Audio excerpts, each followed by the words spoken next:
arsehole for asking my boyfriend to say hi to my dead mum. Throwaway since boyfriend knows my other account. Context: mum, 50 at the time, died a year ago to numerous health issues. We have her cremated and on our mantle above the fireplace.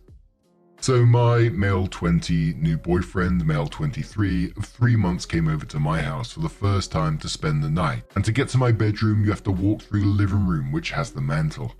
As we pass by it, I say hi to mum by force of habit, since it's a thing with my friends where when they'd come over, they'd either find my mum to say hi or I'd go say hi to mum. And that didn't stop after she died. It just stuck and they'd go, hey, Opie's mum. So I say that to him and he stops walking and looks around.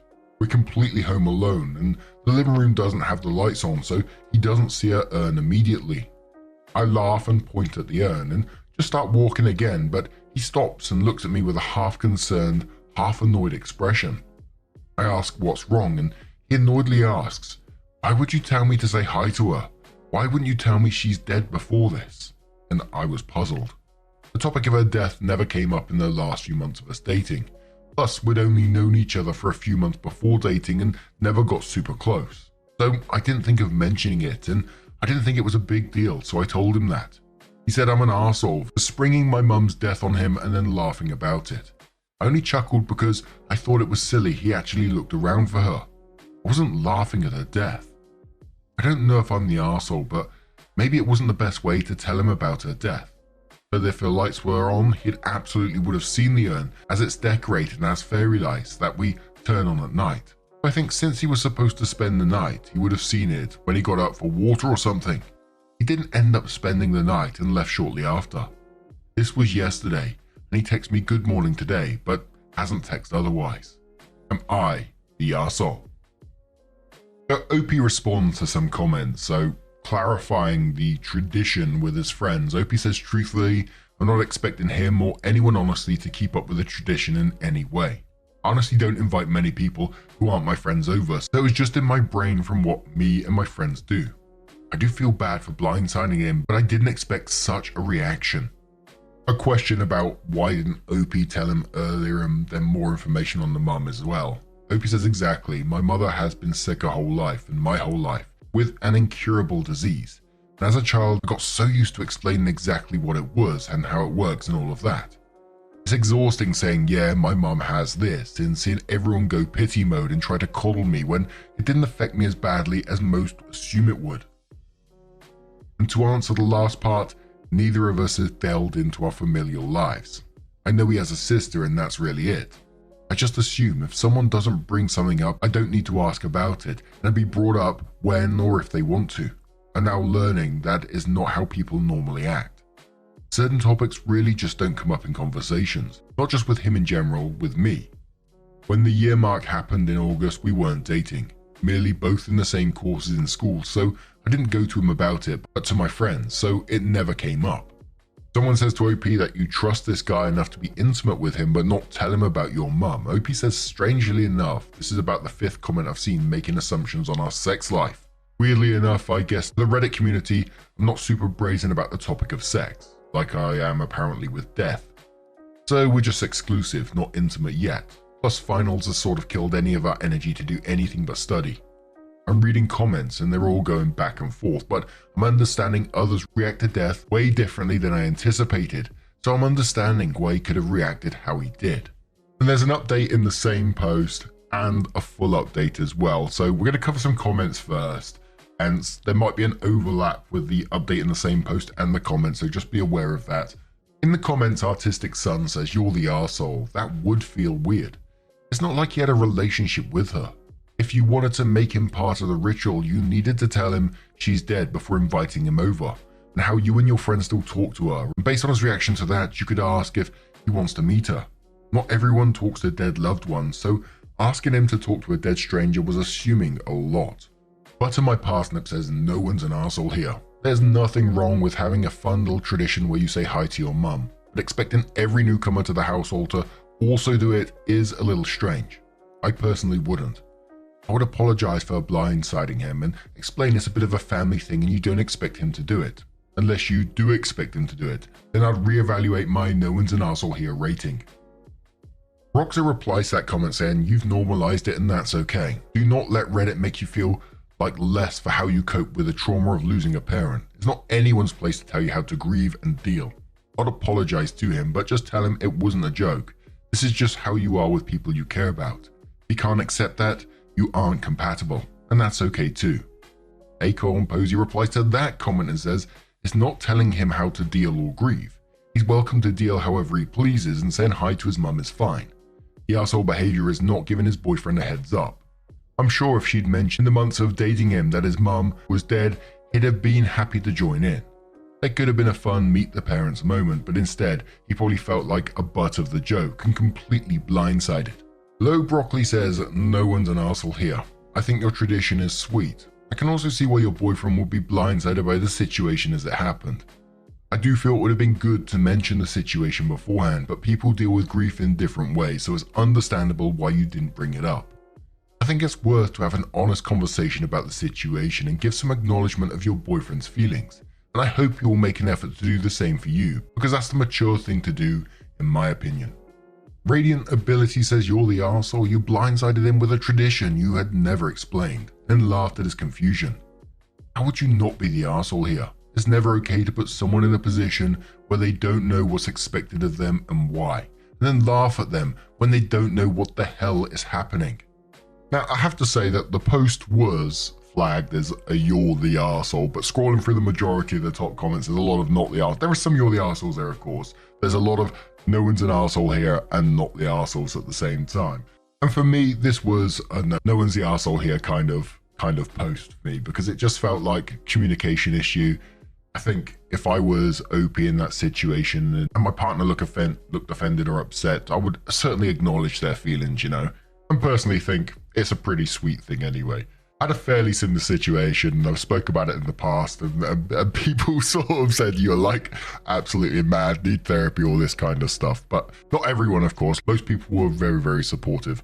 But I spoke a lot about grief on this channel, because from about 2019 onwards, for the next 3 years onwards, it was absolutely chaos of losing loved ones to various cancers. And around that time, I had just started a new job, and, you know, telling my boss the first time that I need some time off because we're losing a family member, etc., etc. Then at the funeral, then straight after that, another family member was told that she didn't have long to live. Was dealing with that. Then there was a funeral, and then my dad got mesothelioma, and that was like a year long, doing various care, hospital trips, you know, treatment. It was a lot.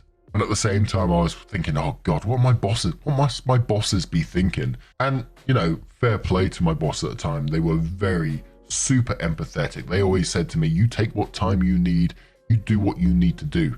But then, of course, my mind plays games on me and going, are they genuine or are they just saying that? Because you kind of have to say that in that situation, don't you? Although I've heard some nightmare bosses as well when I've told this story in the past. But my bosses were genuinely empathetic and understanding of the situation, which was wonderful. And this might sound like really dark, but like after we had already lost like 2 family members and my dad was diagnosed with mesothelioma, which is like asbestos-based cancer, I remember having this conversation with my boss at the time and saying how much time I need, etc. I said, oh, I just need like a week for this moment, because my dad was having some like many treatments at the initial stages of it. I'd have a lung drain and all this kind of stuff put in.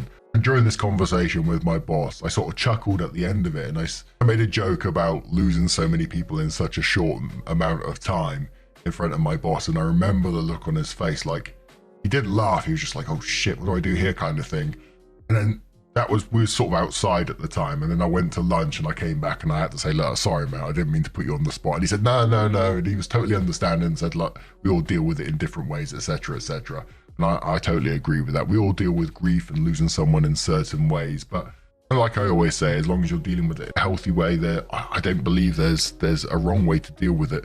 And I can also understand, you know, the boyfriend in this one being a little taken aback and like, whoa, hold on a second, that's some news to me, and taking a moment to process it and you know, just being a little bit shocked maybe. But I don't think it's a huge issue in the end. I don't think it's something that's going to destroy their relationship, etc., etc. I think it's just one of those communication issues that are always like super heightened around sort of like death and grieving, etc.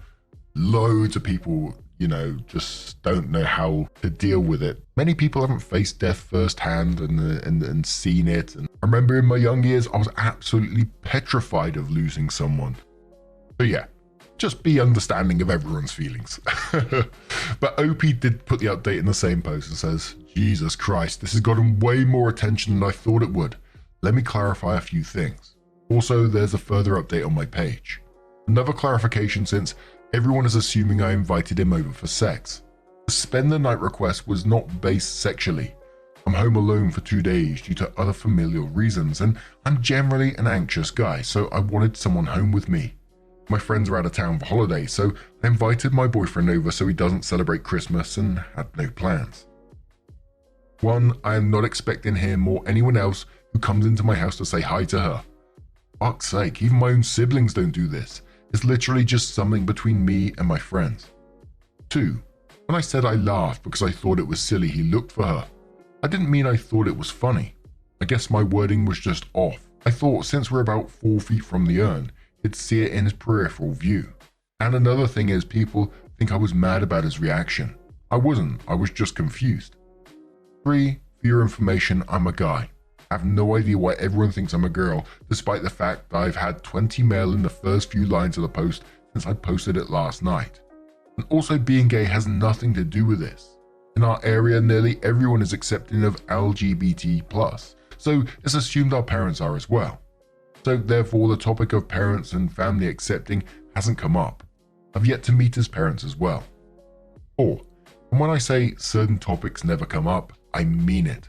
I'm sure the other comment I made is buried by now, but my mum was the first death I've ever experienced in my family. Sounds strange, I know. My family isn't big, and really the only people who have died did when I was less than 5, so it's not in my memory. I don't really talk about my family life all that much to anyone. Not because I'm hiding it, I just rather focus on other topics.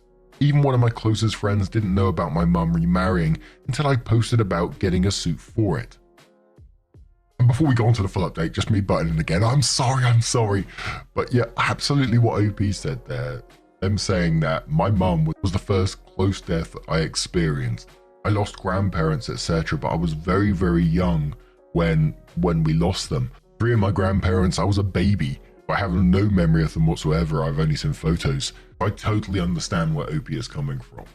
But OP comes in with their full post and says, honestly, not sure anyone will see this as I can't post to the main sub, but here's an update in case anyone decides to check my account. Good Lord, the post went insane in the comments, and it just got too long for me to feel like anyone would read an update. I had a long talk with my boyfriend. I showed him the thread and we read it through together. He felt bad that I was so conflicted about how I felt, and then got berated by many of the internet. Even though around 90% of the comments were no one's an arsehole here, lots of the you're the arseholes were weirdly personal attacks. Figures. He said he only asked some friends about everything that happened, so he understands why I posted into the void for advice.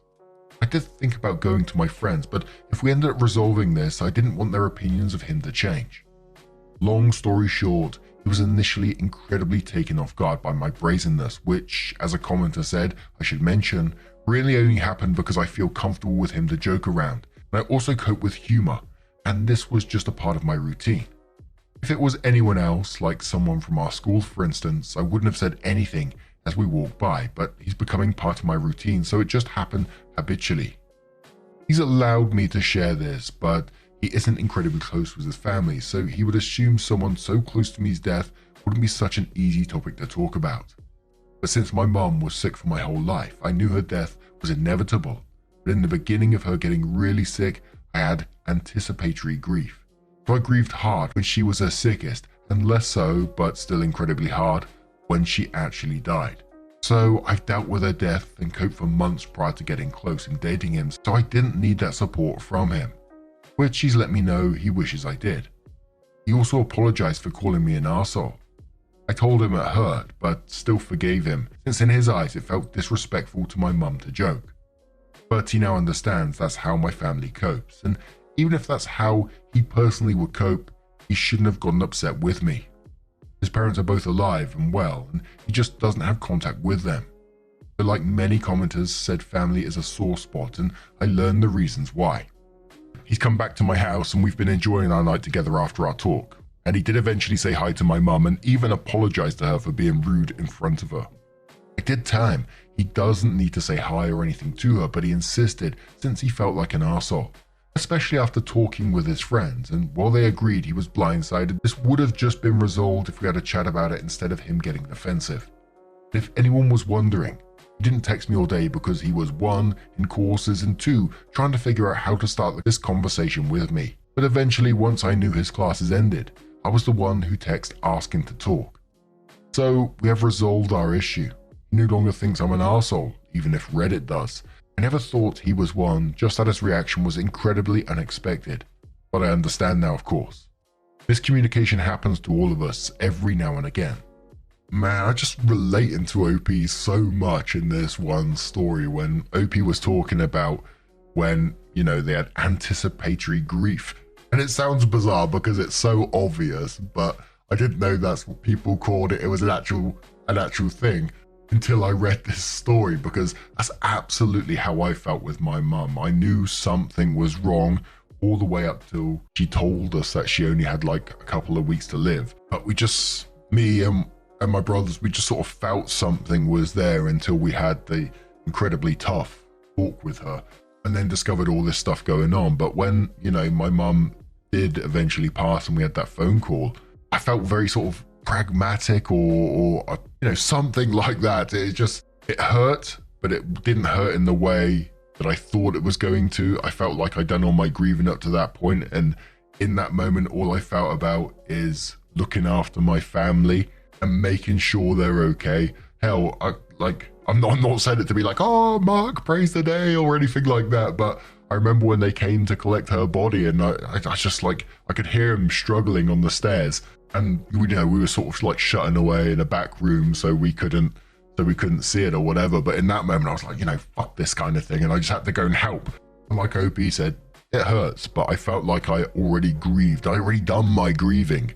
And I could see my family was still very much, was grieving in that moment. So my priority was to get things, to look ahead and tackle things, especially for my dad in that moment. That was my biggest concern. How he was going to cope without our mum, because she was like his rock, if you like.